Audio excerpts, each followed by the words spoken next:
good teams come from great leadership, which comes from being humble. You have to be humble as a business owner, because sometimes you get your teeth kicked in and you have to say, what's the lesson?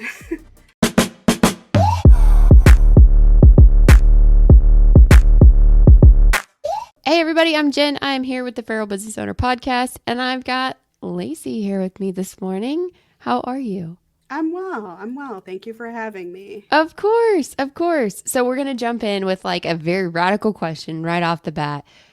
What are you doing to grow your business right now?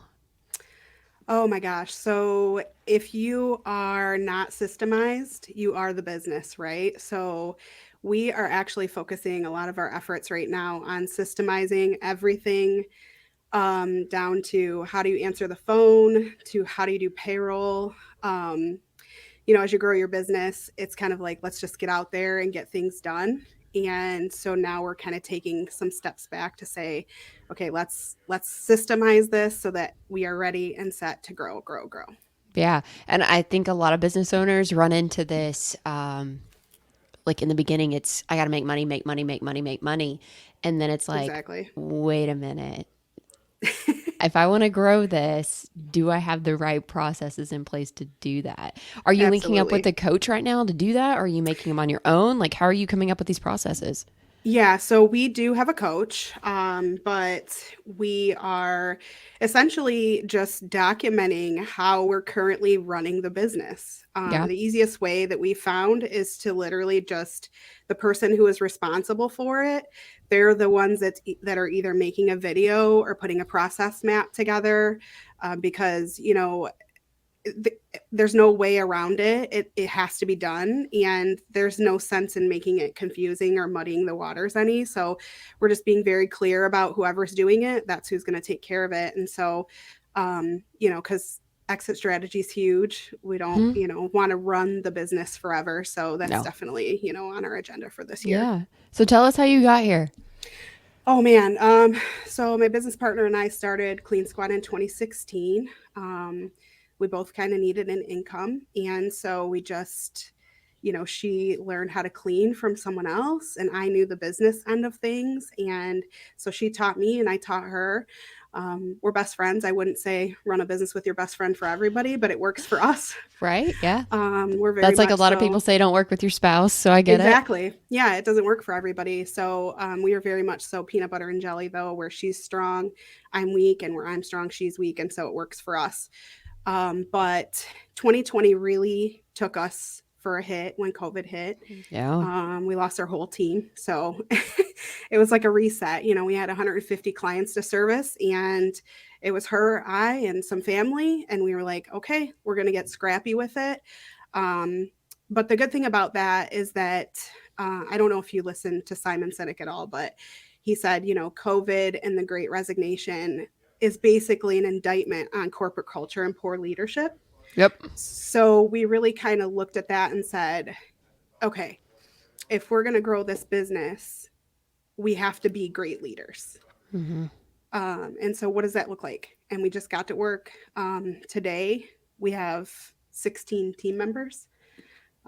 So it's been, that's kind of where we're in the process of systemizing it all, because it's Yeah. like, Where did you you know, so with that great resignation that happened that you're talking about, what have you learned the most about yourself and leadership? oh gosh, probably vulnerability.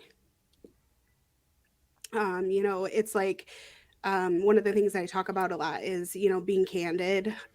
There's a way that you're able to do that without, stepping all over people. And I Yeah. think that that's really important in business, especially if you want to be successful at it. There's definitely assholes everywhere. um, Absolutely. like I feel like there's a fine line. You walk a fine line. If you care a lot, you have to be willing to challenge directly also. And so, I've really learned how to be candid with them, because I feel like really until you're able to do that, you can't get accomplished what you need accomplished. You have to be Mm-mm. able to say, like, this is where the problem lies, this is how we're going to fix it, this is where you do things really well. Yeah. And so, as a leader, I've just really been honing in on that skill set. But being vulnerable through that process has been huge for me, because I grew up with a leadership, not grew up, but, in my career, the Mm-hmm. leadership that was shown to me was really very much so um, guarded, and we didn't talk really about my leaders' faults or failures, or where they Yeah. could improve. And so that's really important for us at Clean Squad is we do get that three-way reciprocation in terms of what can I do better to lead you. Yeah. So What's your number one? What's your number one thing right now that you're doing to, like, are you in a season of hiring? And if you are, what are you doing to attract those people into your new leadership that you've got? yeah, so we are always in a season of hiring. As a cleaning business, I feel like a lot of people anticipate that this is going to be an easy job. And, so right out the gate from the interview process, we get busy letting them know, like, this is not necessarily an easy job. It's not like cleaning your house. Right. You might scrub 12 toilets in a day, just depends on what that looks like.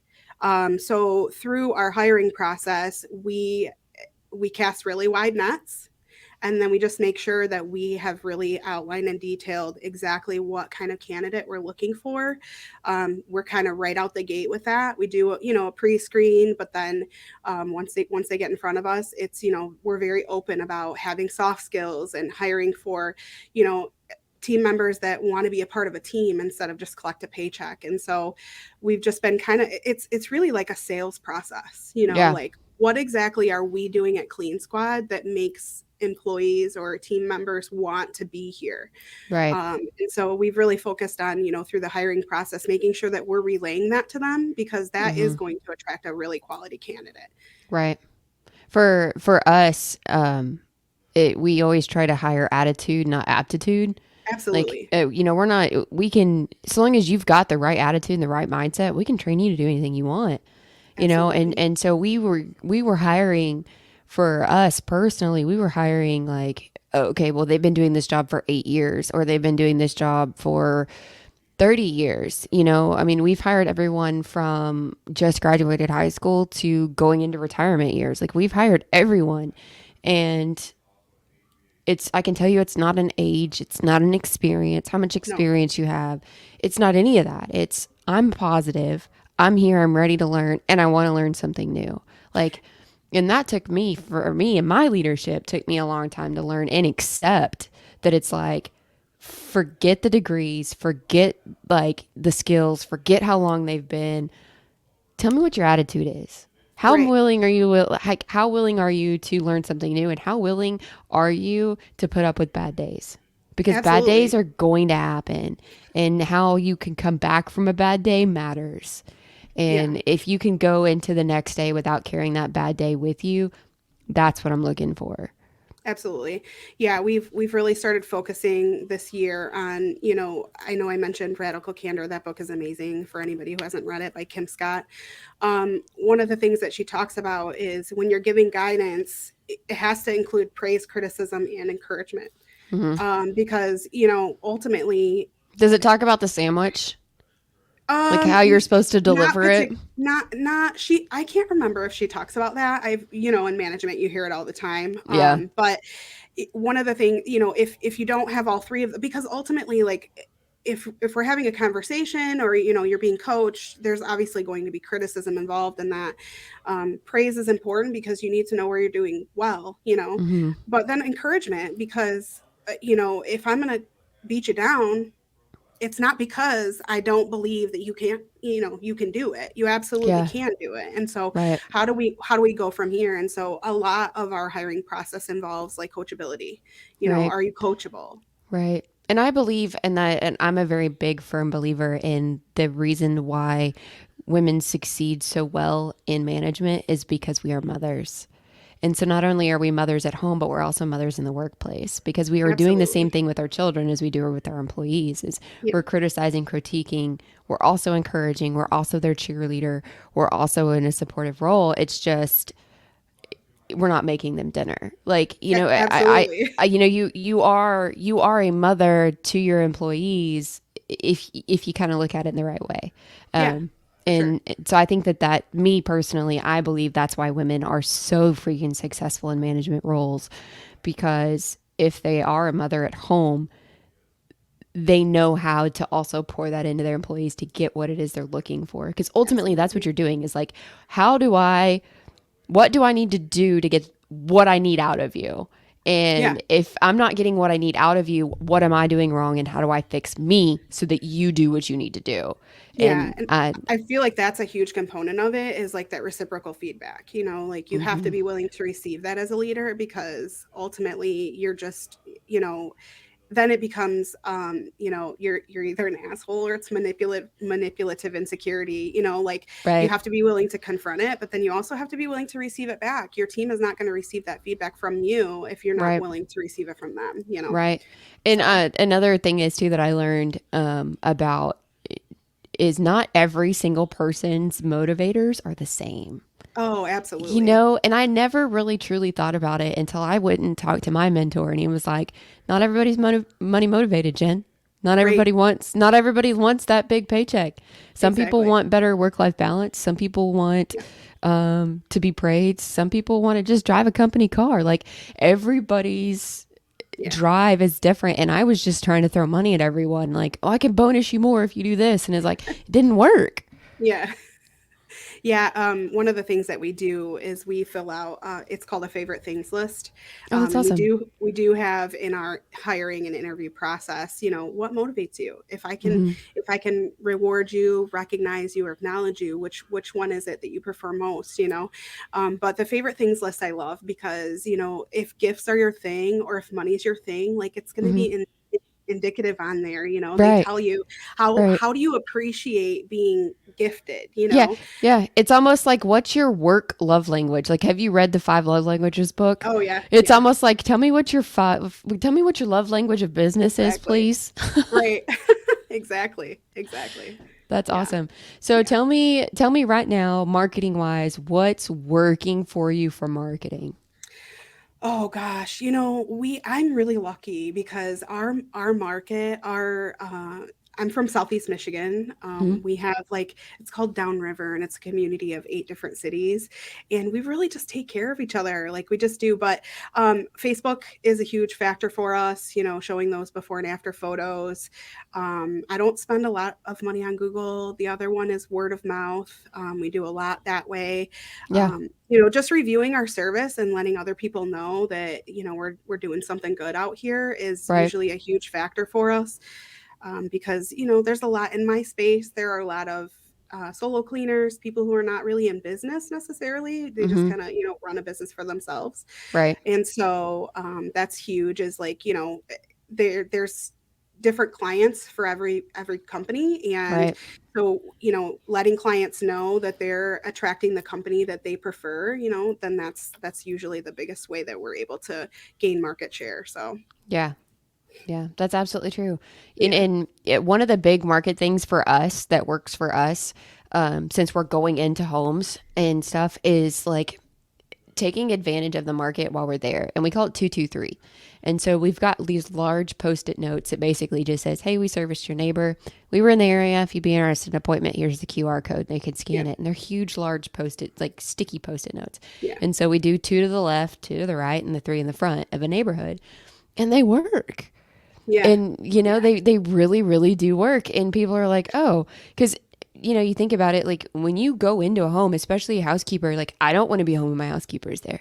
Like Absolutely. it makes me feel weird that somebody else is Yeah. cleaning my house when I know that I am physically capable. Okay, so it Exactly. makes me feel better to just be vacant, to just Yeah. leave. I'm gonna let you do your thing, and then I'm gonna come home and be like, Clean they were house. here. It's Right. phenomenal. Thank you. Exactly. And so Yeah. like a lot of times when services are there, people aren't home or your neighbors weren't home or they didn't see the van out Yeah. front or whatever. So like that's my big nugget drop of this podcast is the 223s, the post-it notes, stick them up. Like have that be Yeah. part of your end call because, you know, in when, you know, in the neighborhood that we live in, when I go home, I don't want to talk to nobody no more. Which Right. means like I'm not going outside socializing and talk to the neighbors. Like, Yeah. and in my fiance, like he's like, the old man dragged me over there again, and I'm like, what's his name? He's like, I don't remember, and I was like, I bet he Right. remembers yours, you You're all know, talked like, out by the time you get home, you know? yeah. Well, Yeah. and we've got 5 kids, and so if we're not on a ball field or in the bleachers Yeah. somewhere, we're in Yep. bed. Yeah. I have 3 girls myself, so I know exactly all about that. Yeah. So tell me one thing marketing wise that did not work for you that you would say don't do that. Um, in our early days, we did like door hangers or flyers. In the cleaning industry, you know, it's we're not a one-off business. We're about building relationships, solid relationships with people. I mean, you're cleaning their most private spaces. So Yeah. it just doesn't work to market to random people, you know, because Mm-hmm. a lot of times it's word of mouth. They want to know, are you reputable? Are you reputable? Are you trustworthy? You Yeah. know, are you professional? Because they don't want us in their space if we're going to be like, you know, Yeah. and so that's really just it, is like word of mouth. We do have a referral, you know, campaign that we run. We market to people that we've estimated, you know, one time and never heard from, because it's Right. common that they'll pick another service provider and then not be happy. And so, you Yeah. know, that's the best way for us, really. Yeah, that happens. That happened to me actually. I'm still trying to find a housekeeper since we've relocated and moved, and I Right. haven't found one that I love yet. And so it's kind of to the point now where it's like I really just don't want to have this conversation anymore. Like Right. I would just much rather just clean my own house now, Yeah. or bribe my children to do it. Yeah. Yeah, Yeah. and it's so funny, and we all cleaned house last weekend, and I was listing off like, okay, these are the chores specifically that I would like done. This is whatever. And my 11-year-old looks at me and she goes, "Oh, does this mean it has to be mom clean?" And I'm like, "Yes, Exactly. it does." My kids say the same thing. It's so funny. I'll tell Yeah, them, clean your room mom style, you know. yeah, yeah. I'm So not no. So it's like you go in there and it's like, and when they know and they realize it has to be mom clean, there's nothing in the closet, nothing's under the bed, right, like. exactly. I always tell them, you know, if you get your room picked up, clean squad will come clean for you, you know. Hmm. And because ultimately, like, that's their responsibility. And I feel like that's a huge, you know, in our industry, you see that a lot. Some parents will say, absolutely do not clean my kids' rooms. They Yep. need to have that accountability and Yep. responsibility.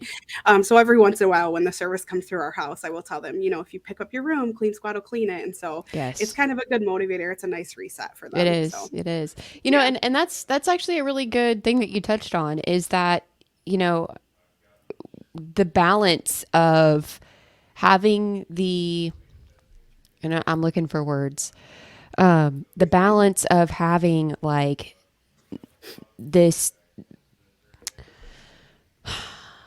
I'm still recovering. I'm still sleepless. I have an 8-week old. Of Like, course. right. Yeah. So You like haven't slept in forever. no, I haven't slept in 8 weeks actually. Right. But like we've got this as for us, the adults, right? It's a benefit to us, but to not spoil our children, Yeah. and so I'm glad you brought that point up. And I'm that mom too, where I'm like, I will sticky note the door if a housekeeper's coming and say, do not clean this room. Because it's like Absolutely. that's a privilege. That's Yeah. something that you're not going to benefit from what I'm paying for. I Right. don't live in your space. Right. Exactly. I only want cleaned what I live in. And so if Yeah. your room's a disaster, that's on you. And I And think it's yeah. important too, you know, service industry professionals don't, you know, sometimes we get a lot of crap. So I think it's nice. It's like a level of like, hey, this person is a professional and they're here to clean Mhm. your house. Mhm. If you can make sure that you take care of your business, you know, Yep. like it's not a free for all. No. You know, there are maid services, but we are Yep. cleaning service. So we're there to Yeah. clean all of your surfaces. Please pick up your home, you know. Yep. And we work with people, you know, if they're older and they, you know, Yeah. not able to, of course, Yeah. but you know, for the My kids, it's important for them to understand that, you know. true. And my ex-husband used to be like, "Why are you picking up? The housekeeper's coming tomorrow." And I'm like, "I'm picking up so that they can clean." There's a Absolutely. two totally different things. I'm picking up the house Yeah. and cleaning. Like two Yeah. totally different things. And so Exactly. that's also been instilled in our kids now is it's like we're going to pick up so that they can vacuum. I would much rather burn their time cleaning than Exactly. putting away all of your crap. Yeah. For sure. for Yeah, sure. I'm glad. Yeah. I'm totally glad you said that because I was like, I really hope I'm doing this right. I've never had this conversation before. I've always just assumed, Yeah. which, never really always works out. But Yeah. We yeah, always just kind of set the expectation that your job as the homeowner changes. Before you used to tidy and clean, and now you just tidy and we clean. But ultimately, that's the factor that many homeowners struggle with is the cleaning. They yep, can pick up, but they yeah. don't necessarily know. I had somebody, they were a younger couple, and they said, "We just got all new appliances, and I don't know how to care for these. Hmm, So you're coming in to care for my appliances." I'm there like, you go. okay, that That works. works. That Yeah, does work. What do you absolutely. think is so we in business, you got wins and losses. What's your biggest loss that you've ever, just catastrophic? Oh gosh. I would say losing my whole team to COVID was huge. That was huge. We did close for 7 weeks because we had a huge portfolio of residential clients, and at that time it was like, oh man, is this necessary? Mm-hmm. Is it essential? Is it not? Mm-hmm. And our state was kind of clear as mud on that, and so we did close for 7 weeks. And coming back, to 150 clients of service and no team was just like, oh my gosh, now what? Yeah. Yeah. What are Cause we we had all doing? lived in our homes for a really long time and we were like, come Absolutely. back. Yeah, Yeah. yeah. The crazy part is that we didn't lose, we it was a smart decision. The decision that we made to close was a win for us because we didn't want to bleed clients, Yeah. because everybody was scared. They didn't know what was happening. And Yep.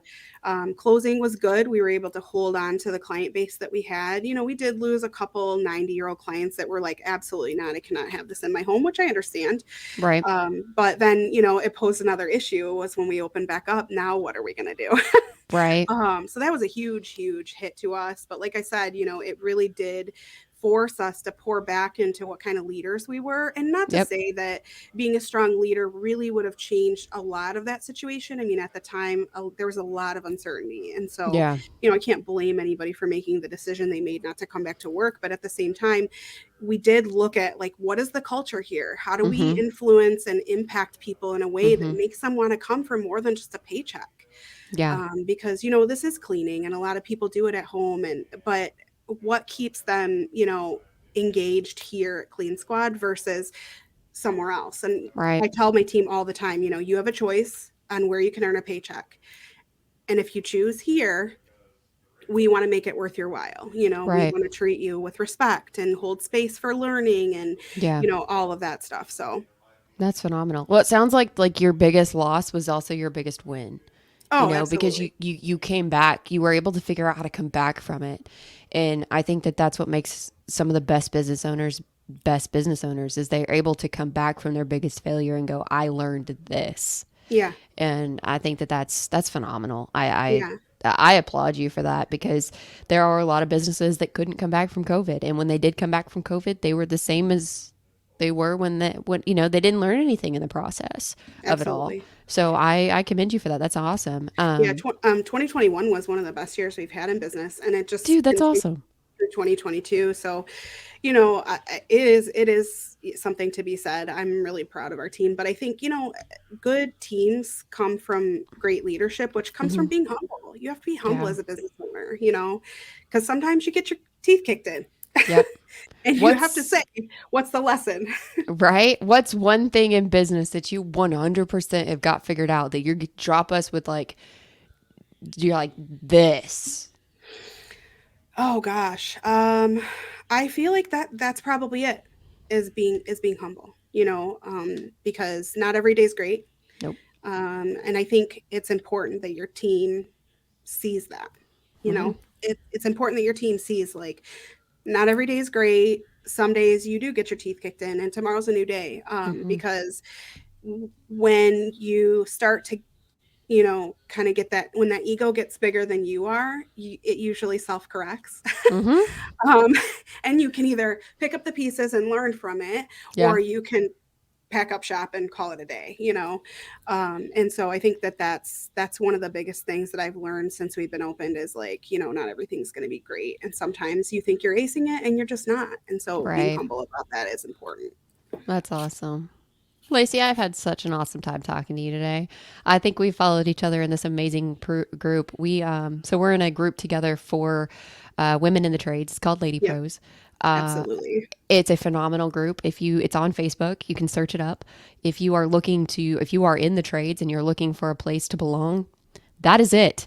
I, if I was one of the very first original OGs to start the Yeah, group, and it's grown, and I love it. It's a very safe place to go and talk about what you're dealing with in working in the trades in any home service industry. absolutely. And I've really enjoyed following you, getting to know you, and learning from you. And I hope that I'm dropping some things that people are learning from in there as well.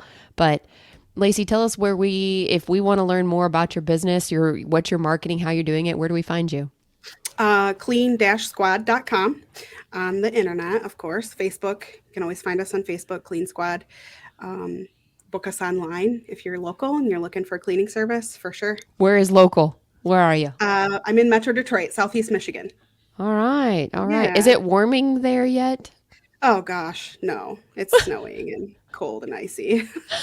Oh, It's funny goodness. is people are like, spring's coming, and I'm like, no, sometimes we have snow in May. It's Oh, terrible. no way. Yeah, yeah. I'm hoping that's not the case this year, but No, I live in Texas. I'm good.